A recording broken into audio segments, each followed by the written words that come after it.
Hi, I'm Nada from 144 and today I'm going to be showing you guys how to DIY this beautiful customizable masjid decor that can be used anywhere in your home for Ramadan or all year long. Ramadan is a month of reflection, intention, and reconnecting with our faith. During this time, many of us create spaces in our homes that feel calmer and more meaningful.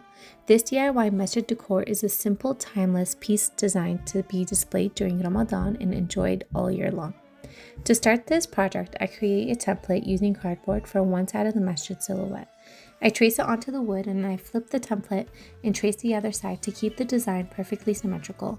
This is a simple trick that saves me time and gives you a clean, balanced shape.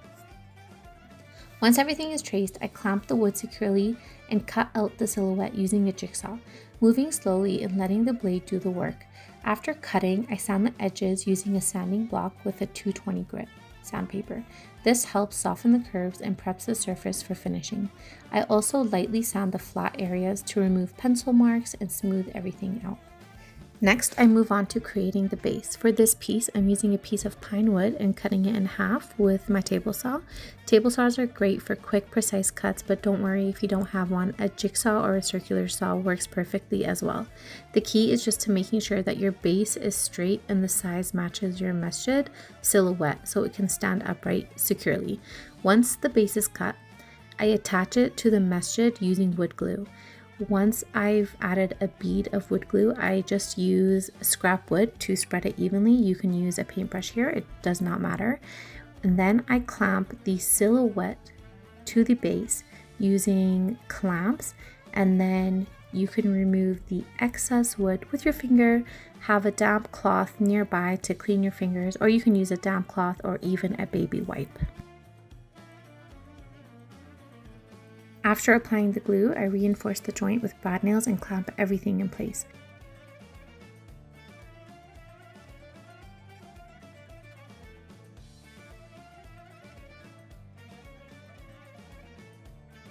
Now it's time for the plaster finish. I mix the plaster of Paris with dark navy paint in a 1:1 ratio.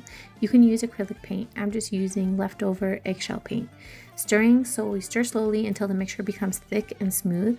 The goal is a consistency that stays on the spatula without dripping, but is easily spreadable. I like to mix in small batches so the plaster doesn't set too quickly while I'm working. I start applying the plaster in sections. I spread it gently across the surface, working from top to bottom. I vary the pressure of the spatula to create more soft movement and texture, letting some areas stay thinner and others slightly raised. If I notice any drips or heavy spots, I lightly smooth them out before the plaster sets. You have to work somewhat at a medium speed because this plaster of Paris does dry quickly.